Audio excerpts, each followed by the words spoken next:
Hey everyone, welcome back to KDX Bricks Analytics, where we talk everything Lego investing and reselling. The picture of retiring sets at the end of this year is becoming more clear, and there are some pretty good sales out there right now.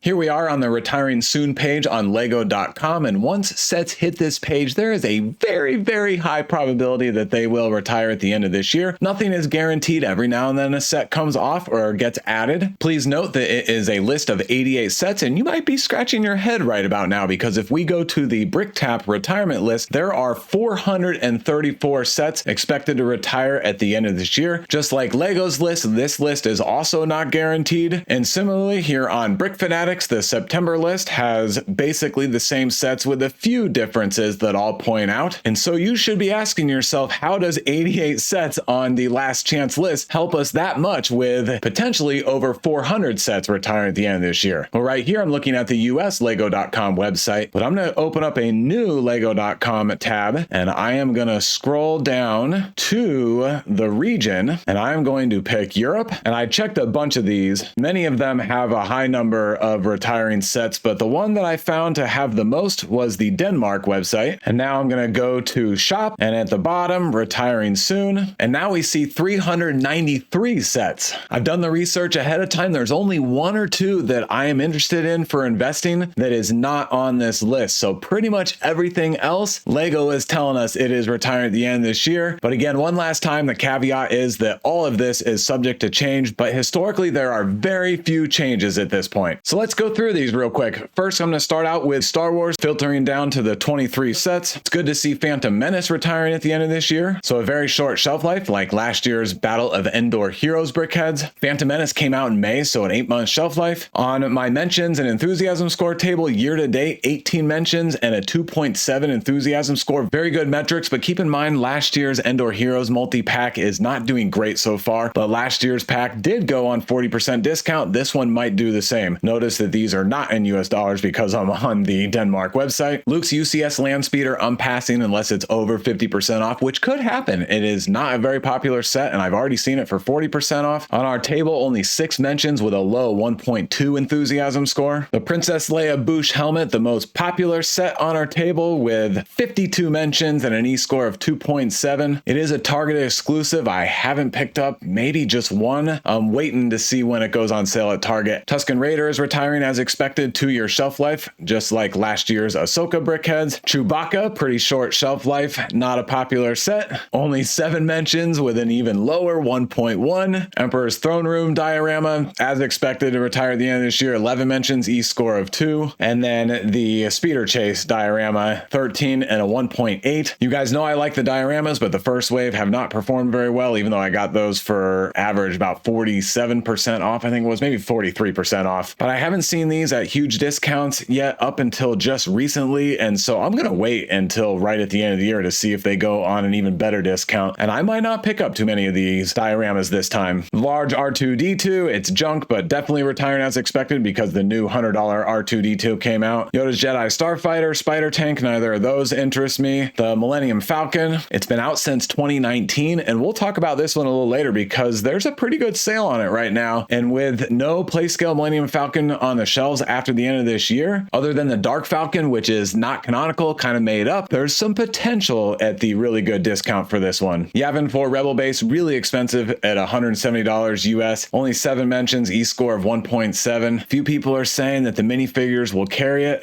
but I generally don't think so. I picked up 2 at $103 months ago from Walmart. I probably shouldn't have picked them up, but I did want one for personal collection, even though I really don't like the build and there isn't much I like about it, but it's Star Wars with a ton of minifigures. And then I was there and there was a second one, I decided to grab it. But if I were to pick up any more, it'd have to be at $85 or less. Initially, I was a little surprised to see this one on the retirement list so quickly because it just came out in August of 2023, so a year and a half shelf life. But early in its release, with all that initial hate towards this set, I can see why Lego decided, all right, we're yanking this one. We'll get what we can get out of it and move on. Commander Cody helmet, the other helmet retiring this year, another high set on our table, 44 mentions, E-score of 2.5. I picked up 19 of these at $39.50 from, I think it was Target a month ago. They did a huge discount. N1 Microfighter came out in August of last year, so another one with a 1.5-year shelf life, which means that it's been on the shelves for a 1.5 years too long. Boba Fett Starship Microfighter. Now this one is pretty awesome, especially as it's going down to $6, maybe even $5. Good to see Ahsoka's Clone Trooper Battle Pack on this list, so all but confirmed to be retiring. I think this one will do quite well. The huge $850 UCS AT-AT, I'm still surprised this is retiring so quickly, especially when the huge, what is that, $700 some Millennium Falcon has been on the shelves for what seems like forever. The 3 mechs in the initial wave are retiring, no surprise there. I still like them, but I'm waiting to get them for less than $10. The Darth Vader mech, the Fang Fighter versus TIE Interceptor, this one had to retire, especially once Lego came out with the UCS TIE Interceptor, which is so much better. This set was a real dud. The Tennu Jedi Temple, the obligatory way overpriced Star Wars 4+ set that we get each year. I actually picked up like 4 of these at $18 from my local Walmart 4 months ago. I go back and forth. I'm still feeling okay because the minifigures are unique, even though they are not that well known. And also the printed pieces in here are pretty good. No stickers in 4+ sets. Pirate Stump Fighter, which is a pretty junky set. And then the third of the mechs. All right, so that's the Star Wars list on the Denmark site. And there's probably 2 sets that you are asking yourselves about. The first one is the Mos Eisley Cantina. A little surprising not to see it on that list, but have no fear when I go to the US retiring soon page. The 4th set listed is the Mos Eisley Cantina, so maybe it's just sold out in Denmark or something like that, and therefore it didn't show, but confirmation that it is on at least one of Lego's retiring lists. And then the other set that I haven't found on any of these lists is the New Republic E-Wing vs. Shin Hati Starfighter from Ahsoka. It's a $110 set. It's set 75364. 15 mentions, pretty solid, but not so great 1.9 enthusiasm score. All the chatter is that it is retiring at the end of this year, but I could see Lego extending this one. I bet the sales aren't great, but 5 exclusive minifigures is pretty good, and season 2 Ahsoka is coming, so maybe they want to hold it and see if it pops a little bit more. Now let's take a look at the 10 ideas sets. Everything that was expected to retire is on this list. The Office, I'm still waiting for a good Walmart discount on that one. 14 mentions, E-score 2.4. That's jumped up a lot because it was not originally on the retirement list for this year. Tales of the Space Age, kind of a cool set, but need to get it on a good discount. The Globe, this is a high risk, high reward. It could be a real flop or it could go gangbusters. Jazz Quartet, you guys know I love that one. Flying under the radar because only 5 mentions, 2.2 enthusiasm score. BTS Dynamite is a pass unless it's 70 or 80% off. I don't like the Sonic the Hedgehog set at all. And the Tree House. All right, so if Lego is putting it on their retiring soon list, then that's gotta mean it's gonna happen, right? So the big question is, since it's been on Brick Fanatics or Brick Tap retirement lists a couple of times in the past, is there still tons of inventory on the secondary market, or have all the investors given up and liquidated and just got out, and now is it a good time to pick some of these up? I'm leaning toward the latter, that there's still tons of inventory out there, so unless this goes on a 40 or 50% discount like in the last week of December, then I'm going to be passing on it. The Typewriter I love. It's in my power rankings videos. To me, it's still crazy that it's only 9 mentions and an enthusiasm score of 1.7, but I have not picked any up yet because I'm waiting to see if there's a discount, but I'd like to pick up 5 of these. We'll see how I end up doing. And then the Fender Stratocaster that was supposed to retire at the end of last year, I still think it's a great set, but I want it for at least 30% off. And then the A-frame cabin, 24 mentions, E-score of 2.5. That's fantastic, but there's still some folks out there saying it's not going to perform well. I think they're a little bit worried about the Blacksmith zombie stock. Let's take a look at the 9 icon sets. No surprises here either. Everything as expected is on this list. Ghostbusters, I can't believe it has 16 mentions, a low 1.7 enthusiasm score, but pass for me. The NASA shuttle set is awesome. 19 mentions, E-score of 2.3. The Loop coaster is a pass because the previous coaster is performing very poorly. And then you've got the brick-built Chevy Camaro and the brick-built Corvette. I love them both. I'm still surprised with how poorly they're doing for mentions and enthusiasm, like a 1.3 for the Camaro, and then the Corvette is only a 1.7. Eldorado Fortress, super awesome set. I'm passing the Holiday Main Street and the Atari 2600, even though the Atari 2600 build is really really good. And then the dried flower centerpiece, which we will also talk about in a few minutes when we look at current sales. It seems crazy that this botanical set only has 5 mentions with an E-score of 1.8. I get it because this one has a sales velocity of only like 1,000 on Amazon, except right now it's a little higher because it's on sale. And all the other botanical sets have sales velocity of 10,000, but the line itself is so popular and there is a lot of good with this set. I think there's great potential here. All right, now I'm back to showing all 393 sets, so I will highlight anything else of interest. And we've already looked at all of those. The Creator 3-in-1 Medieval Castle, fantastic set, 1,426 pieces for $100, and it's been at least 20% off. I think there's a good shot of getting it for around $70. Some Technic sets that I don't really invest in unless they're on a huge discount. Legolas and Gimli, that's great. It came out in late June, so just a 6-month shelf life, so good to see it on this list. N64, we already knew that. Ninjago City Gardens, fantastic set, so good to see that one on the list. The Batman Batcave Shadow Box, still a very interesting set. Although I'm nervous to invest in it and I won't go crazy, I might get one. I wouldn't be surprised if it ended up doing pretty well just because there will be very, very little supply in the secondary market, and even though it's crazy expensive, it is an awesome build. Gandalf the Grey and Balrog, I'm getting as many of those as I can. It has 26 mentions and an E-score of 2.8 out of 3.0, so that's one of the highest E-scores right now. The huge Hogwarts Express, this one will come and go and be forgotten pretty quickly. Frodo and Gollum. And then Aragorn and Arwen, this is a good set, and it was out of stock recently on the US website. The Harry Potter Brickheads multi-pack, it's so-so. If it goes on a 40% discount like last year's multi-packs did, then maybe I'll pick up a few. Talked about The Office. Villain Icons, I think this one is a Target exclusive. Let me confirm that. Yep, Target exclusive. It's a rare Target exclusive pass for me because there just aren't enough minifigures. They needed like 12 minifigure villains, and then that would have been awesome. Velociraptor Escape, Sonic the Hedgehog Brickheads, all 3 of the Sonic Brickheads are on this list, and they are great. Picking up as many of those as I can. Passing on the Auspicious Dragon, even though it's a cool build. The Mini Disney Palace of Agrabah, it's been 30% off a lot, so obviously there is not a lot of demand for it, but I think the build is fantastic. I understand there's no minifigure, but it's only $40 US. I did pick up a few. I won't get any more unless there is a much bigger discount. I'm passing on the Harry Potter 2-pack Brickheads this year. Nano Gauntlet, kind of an interesting set. I feel like it's been out long enough that people have forgotten about it, so there might be something there. It might be flying under the radar. Here's Tails Brickheads, Temple of Golden Idol, awesome set. I've built one and I'm waiting for last minute discounts to see what I get. And then the Sonic Brickheads 2-pack, again, getting as many of those as I can. We talked about these. The Exotic Pink Parrot, Target exclusive. I was just in my Target, and the Blue Parrot was 20% off. This one is still holding at full price, $20. The Walmart exclusive Birdhouse, Cruella and Maleficent. We don't get a lot of Disney villains in Brickheads form, so I think this one could be a little bit of a sleeper. And then Sanctum Sanctorum, good to see this one made the list. Fantastic set. 15 mentions, E-score at 2.3, but 7 of the 15 mentions have come in the last couple of months, so the buzz is picking up. We don't have a modular building retiring at the end of this year. This is compatible with those sets, so this is basically the modular building, and I think it's great. No surprise that the Playscale Batmobile is retiring. Same thing with the large Batmobile Tumbler, Moana and Merida Brickheads, Expecto Patronum, what a mess that set is. Star-Lord's helmet, Target exclusive, another Target exclusive I'm unlikely to invest in. The Atari 2600 we talked about. Weasley's Wizard Wheezes, this one is getting some buzz. 8 mentions, E-score of 2, not bad for a Harry Potter set. It's because it's part of a new kind of sub-theme, and the second one is out, the third one has been announced, so some people are thinking that there'll be demand to connect them all together, and many will have forgotten to get this first one, which is certainly possible. Peter Pan and Wendy's Flight Over London, kind of like the Palace of Agrabah, except this one has minifigures, also not very popular. I Am Groot, Chewbacca, some more Star Wars sets. Family Reunion Celebration, this set is cool. It's a great price for all those pieces. I forget exactly, but it's somewhere around 100 or so US for like 1,700 pieces and a ton of minifigures. Great detail. I could see this one doing pretty well. Oh, there it is, 1,823 pieces. The Little Mermaid set I'm passing on. All 8 of the Speed Champion sets that are expected to retire made this list. Speed Champions are still pretty much evergreens to me, so I get them when I can, but I wait for more than 25% off. The huge Hulkbuster, Lamborghini Countach, one of the most popular sets this year. Battle of Hogwarts, most Harry Potter sets are a pass. The Target exclusive Wolverine's Adamantium Claws. My excitement about this set continues to grow, so I'm waiting for an awesome discount. discount. Some action play sets, I won't talk about those. The Sports Center set in the Friends line is a real dud. The Chamber of Secrets, there might be a little something there because it goes with a bunch of other sets if I recall. The Ferrari 812 Competizone is an awesome set. Taj Mahal, I don't do a lot of investing or research in the architecture sets, but I know one of the original Taj Mahals did really well, and we haven't had one in a while, and this is a little smaller price tag and scale, so there could be something there. Captain America's Shield is a pass. Moana's Wayfinding Boat is a pass. The Minecart Ride is cool, but it's part of the action play series, so it's a pass. Dumbledore's Office is a pass. Jazz Quartet we talked about. We talked about both of these. The McLaren 2-pack. This is probably one of the least popular Speed Champion sets, but I still like it, and there have been some pretty good deals on it. The Dreams Dream Village, all the Dreams sets that were expected to retiring this year, but this one is the Lego exclusive, so there's some potential there. I'm going to scroll through a lot of these that we've already talked about or our passes. Botanical Garden, this is an awesome set. I'm waiting for a bigger discount. Train Station, kind of cool, but I'm passing. Passing on the Harry Potter Brickheads. I have this freight train set for personal collection, but I'm not investing in it. I'm passing on investing in the Amazing Spider-Man art set, some Technic and Minecraft. Monkey Kid City of Lanterns, I do want to invest in this one. I have one. Venomized Groot is a pass, and all of these are passes. This Temple of the Dragon Energy Cores is cool, but I'm not investing in it. A City Space set. I think most of the space sets that are out right now are not retiring, so this might be an interesting pickup. Most of the Ninjago sets I pass on, scrolling through some Disney and Duplo sets. The Deep Dark Battle is an interesting one with the Minecraft movie coming out soon. I could see some appeal with this one. Scrolling through all of these. Bird's Nest is okay. I picked up a few for really cheap. Endgame Final Battle doesn't do it for me. I've seen it 50% off and I've passed on it. This T-Rex Visitor Center doesn't do it for me, other than I did pick up two because I found them 50% off at my Walmart. The other two Indiana Jones sets, generally love these, but haven't picked any up yet because I've missed all the deals and I'm waiting for hopefully more deals. Passing on all of these. The Batwing retiring as expected. Disney Duos, that one is also a Target exclusive, right? I think there's some potential here, but a really long hold time. I just wish they did these in Brickheads to start out with, so I'm passing on them. Most of Marvel, I skip. Shrieking Shack and Whomping Willow is kind of interesting because it's a little unique and different build than most Harry Potter sets, but I would need it on a really huge discount. Passing through all of these. Let's see what else we've got here. Talked about the Star Wars sets. Lotus Avia, another low popularity Speed Champion set, so I'm waiting for like $10 on that one. Passing on all the construction figures. Ferrari 512 is super cool, but it was supposed to retire at the end of last year, so it feels like the secondary market's a little saturated. Porsche 963, not very popular, but a pretty good build. Good to see the John Deere tractor on here. This is the way cheaper John Deere set retiring at the end of this year, and then the John Deere skidder that's really expensive is also on this list. Passing through all of the Jurassic Park sets and that Creator 3-in-1, and there you go. There's the skidder. I've got three of these at 30% off, I think it was. Might have only been 25% off. I didn't want to get any more than three at that price, but if they went to 40% off, I would get more. The White Rabbit has some potential at a good discount. Scrolling through these, other than the Pagani Utopia. Gray isn't great for Speed Champions, but it's an awesome build, so I do like that one. But the MSRP is $25, so I'm waiting for like $15 or $16, kind of the standard discount for the $20 MSRP Speed Champion sets. I know some people have mentioned the postcards. They're not for me. Again, I don't know much about the architecture sets. Passing through all of these. Macabre Parrots. Now, this one is of interest. So far, the buzz is against investing in it, but there's a couple of art sets that have been retired for 2 years, and they ended up starting to do pretty well. A little longer hold time, but there could be something here. I think they're pretty special and pretty unique and honestly really pleasing to look at. Passing on these, some dream sets, some smaller sets. Carousel Ride is an interesting one. Hasn't been out for very long. I don't think many people know about it. A lot of the amusement rides have done well, so this could be a small ride that fits into somebody's amusement park. Oh, the Hoopty, you will be so missed.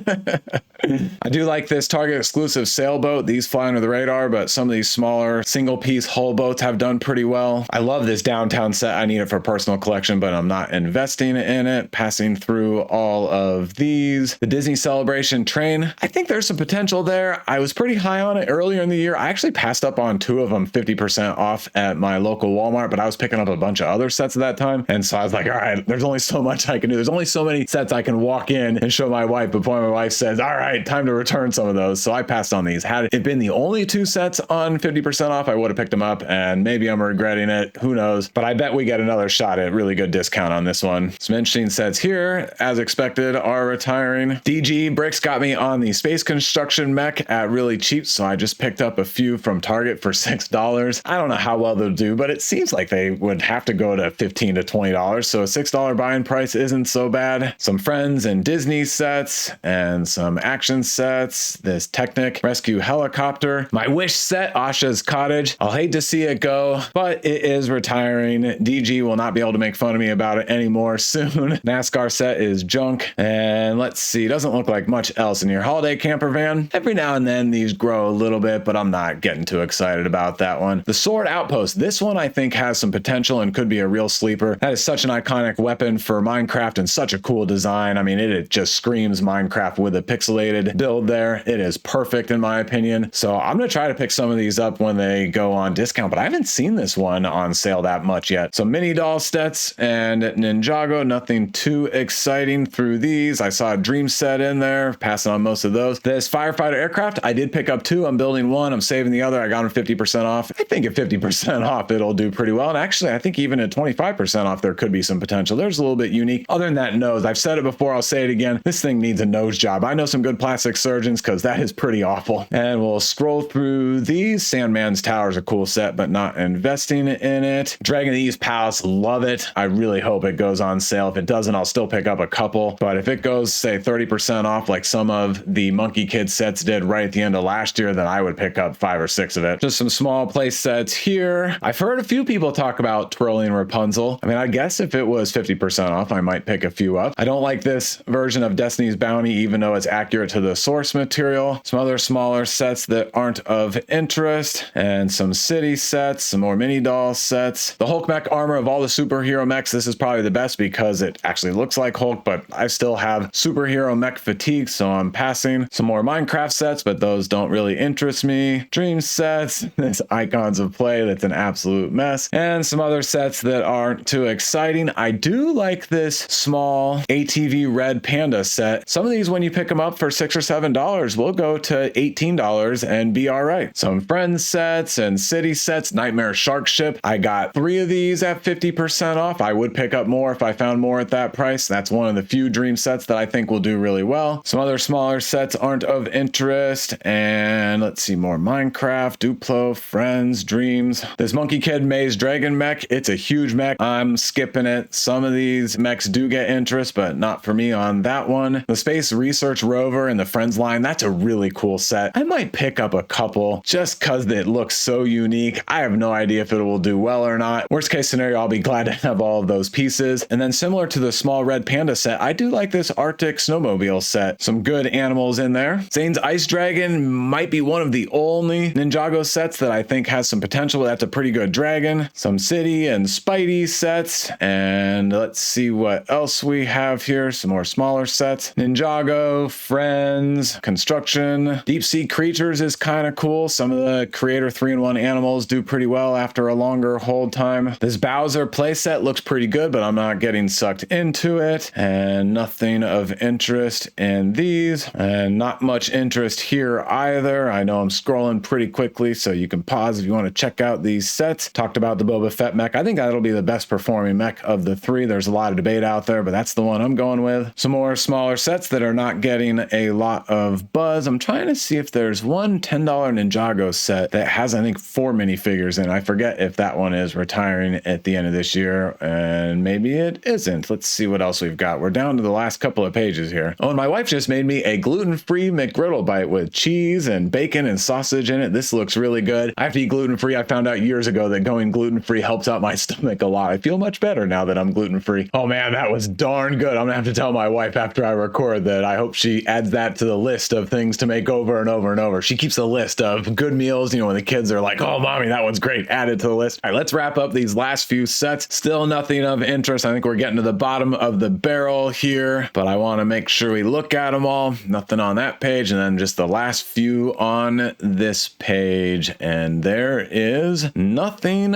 of significant interest. This little fancy forest creature, similar to the other Creator 3-in-1 animals, this one could be pretty good. good when you pick it up for 40% off. That little hedgehog is adorable. All right, so that's the 393 sets on Denmark's Retiring Soon page. I already showed you one set that is missing of interest, and I've got a few more to show you. First one is this Spring Festival Mickey Mouse Brickheads. Awesome set. The previous Mickey and Minnie Brickheads are going for $70 to $90, I think. I don't think this one will do that well, but $10 buy, and I could see $40 out of it in a couple of years. And it's crazy, but this one has basically no buzz. Actually, let me look it up and see how it's doing. Yeah, only 6 mentions, which is very low for a Brickheads, but an awesome 2.8 enthusiasm score. I did make a mistake here. I don't have my R in parentheses in front of the set number and name, signifying that it is on the Brick Tap or Brick Fanatics retirement list. This set is on both of those lists, so there's a little bit of a split decision there about whether this set is retiring. The insiders think it is, but Lego is not telling us that it is, so one to watch. And then here's Eve and Wally, which also did not come up in today's video, but full disclosure, this one is only on the Brick Fanatics list. It has fallen off of the Brick Tap list, and so all signs are really indicating that this one is not retiring at the end of this year. And same thing with this Brickheads. Joy, Sadness, and Anxiety came out this year, so that would have been a really short shelf life. I don't think this one or this one is retiring at the end of this year, but I'm unsure about the Spring Festival Mickey Mouse, so I will pick up some of these just to be safe. And then one Speed Champions to point out, but this is pretty much old news at this point. This Fast and Furious Nissan Skyline Speed Champions set is not on the Lego's Retiring Soon list. It's not on the Brick Tap list. For some reason, it still is sitting on the Brick Fanatics. I think that's probably more of a mistake than anything, but you never know, because it really seems like all the buzz is this one is being extended until next year. All right, so let's talk deals for a few minutes. Yesterday, Target put a number of Lego sets 20% off, 59 of them to be exact. Actually, it was more than 59, but some of them have already sold out. The N1 Microfighter is $735. Please note, this is more than 20% off because the original MSRP was a crazy $16. Target has reduced the new retail price by 20% a few times, so now they're taking 20% more off of their current retail price of $9.19. You guys know where I stand. This set is still $7.35 overpriced in my opinion. Some $10 city sets that are down in the $6 or $7 range. Yoda's Starfighter that was originally $35 down to $22.79. Icon's Corvette $120. Target had it around $100 a few months ago. The City Construction Space Mech, pretty cool set, $10 originally, $6. This is one I did pick up at this great discount. DG pointed me in the direction of that one. A Friends set, another City set that is not retiring at the end of this year. The Steamroller is pretty awesome, not retiring at the end of this year. The Invisible Hand MIDI Scale, I just saw a post today that another MIDI scale set is coming out, so that would be the 5th. So it looks like Lego is continuing this sub theme, which is awesome. I forget what the ship was, so sorry about that. But since this one got extended, I am not picking it up at this 20% price. Maybe that's the lowest it'll ever go, but no reason to hold on to it for an extra year. Some other smaller city sets. Like I said, I do like this snowmobile set, but I'm gonna see if it goes to $6 like the other one did. I love this 4x4 off-roader, not for investing, but definitely have one for personal collection. I would love to own one of those. You guys know I love camping, so it'd be great to have one of those in real life. The TIE Interceptor Fang Fighter, $80 is still way too expensive. Some other smaller sets. And then here's the other one that I'm interested in, the Dried Flowers Centerpiece from the Botanicals line, $32, originally $50. So now we're getting close to that 40% off. I know it's not the most popular set, but a lot of cool recolors for a lot of cool pieces. And one thing I want to show you here is that if you get 3 of this set, then you can make an even bigger centerpiece. And I think some people will want to do that. So I did 2 orders of 3 yesterday, and then I picked up 2 more of this set in store today. And I think I'm going to wait at 8 for now. I think we'll have more opportunity at this price. I'd like to get at least 15 at this price because it's better to go tall than wide, but I don't want to go more than 8 because there's potential this one could go 50% off like the Bird of Paradise did when it retired last year. And then here's the last one that I wanted to highlight, which is the Millennium Falcon, $170 originally, now $109. I know I've always said I'm not investing in this set or any PlayScale Millennium Falcon, but right now it looks like we're not going to get another canonically accurate PlayScale Millennium Falcon with minifigures anytime soon because we've got the MIDI scale Millennium Falcon and then we've got the Dark Falcon. And so definitely there will be a void on the primary market for at least a year, maybe even 2 years. And yes, a lot of people will pick up the Dark Falcon, but the demand for a true accurate Millennium Falcon is always there. That's why Lego makes them over and over and over. And this one's selling 2,000 or 3,000 a month on Amazon pretty regularly. I'm going for a shorter hold on this. I wouldn't want to hold it for 2 years. I'd be worried that the next one would be announced, but maybe after a year or so at $110, maybe resell it for $200 and do okay. So I did pick up 3 of these. Didn't go crazy, but I did pick up 3 of these. The 4 Plus set at $32 is still at least 60% overpriced. And then some other sets that I'm skipping, even these Star Wars sets on discount. And let's see here. I do like the Friends Botanical Garden Greenhouse. There's a lot of cool foliage and clear pieces and window pieces. Originally 75 down to 60 isn't bad, but I'm gonna wait and see if it goes below 50, maybe even 40 or 45. It's possible. I don't think at that price I'd be able to source a bunch of them, but I'd like to see if I can get a few. The Icon Chevy is too expensive at $135. The Endor Speeder Chase diorama originally retailed for $80, so $50 isn't bad, but I want to go lower. Ahsoka's T6 shuttle isn't retiring this year. I'm hoping for lower on the NASA Space Shuttle Discovery. Chewie has a spot near and dear in my heart, but I'm waiting for less than $100 for investing. Same story with this diorama as the other. Yavin 4 is too expensive at $135. This Ahsoka 2-pack that I highlighted earlier is not on the last chance lego.com list. Originally $110.76, not bad. I'm still not picking it up at that price though. And then the last few sets and nothing of interest to me, so those are all the sales on Target. And then here we are at Amazon. I'm not going to go through a list of sets, but I did want to show you that the dried flower centerpiece is the same price as it is on Target. That's basically true with all of the sets discounted at Target, so there's no need for me to show you everything on Amazon. Walmart has these 6 sets, nothing worth looking at other than the Speed Champions because it has $3